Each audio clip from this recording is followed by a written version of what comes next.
koji je tražio ljubav. Bio je jednom jedan veliki crni vuk, prilično zgodan, prilično simpatičan, ali koji nije imao dragu, zvao se Vuk. Kao i svake godine u proljeće, šuma je bila puna zaljubljenih, ovdje pokoja pusa, ondje milovanje, a gili gili po svim zakucima šume. Vuka je to jako živciralo, posebno zato što je bio sam. Jedno jutro, ljudi moji, Vuk se pogledao u zrcalo i pomislio: danas ću naći Vučicu svoga života. Ali kako? U to se uopće nije razumio. U cik zore je otišao mudroj sovi. Samo te treba pogoditi ljubavna strijela, mali, rekla mu je ona. Vuk se cijelo jutro trudio da ga pogodi, ali na kraju je bio pun kvrga, sve ga je boljelo, ali dragu nije našao. Trebaš biti elegantan i privlačan, predložio mu prijatelj Alfred. Vuk se pomno okupao, brižljivo odjenuo, odabrao je košulju na cvjetiće i u zapučak si je zadjenio Ivančicu. Trebaš privući pozornost, biti originalan, fenomenalan, objasnio je njegov prijatelj Valentino. Vuk je stavio glamurozne sunčane naočale i kaubojske čizme.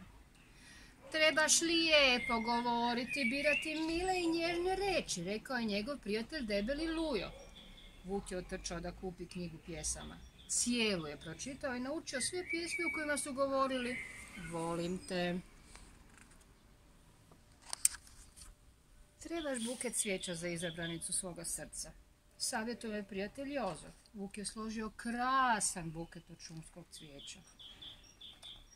Ali kako ću znati da je ona Vučica mog života, upitao još Vuk svoje prijatelje. Kada je vidiš, mali, klecat će ti koljena, mozak će ti se pretvoriti u pekmez, a srce će ti tući kao ludo, rekao je Jozo i izgurali su ga van. Tako opremljen Vuk je šetao šumom. Počeo ga je hvatat očaj kad se na puteljku pojavila Vučica. Vuk je pruži buket izdeklamira: poput tebe je ovaj šumski buket raznih boja, nježna i divlja Vučice moja. Ma začepi tu svoju gubicu, odgovori mu Vučica i ne zaustavivši se.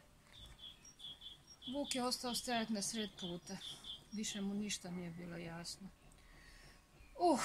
Zbilja nije lako naći dragu, uzdahnuo je. Sjeo je da skine čizme, kad li najedanput tres! Užubana Vučica se zabio u njega, on se sruši. Zbilja mi je jako žao, reče Vučica, ali kako ti je pao na pamet da sjediš ovdje na sred puta?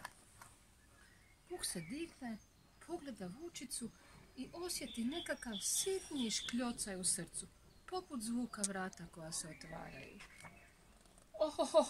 Izgledate potreseno, zabrinula se Vučica. Želite li doći k meni na čaj? Vrlo rado, odgovori promrmlja Vuk. Pošao je za njom.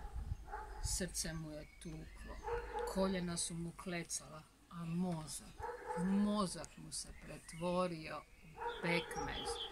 I čiča miča, gotova je priča. I mišu lonac, na kraju je konac. I ko se priče sjeća, ne ga prati sreća. Ćao.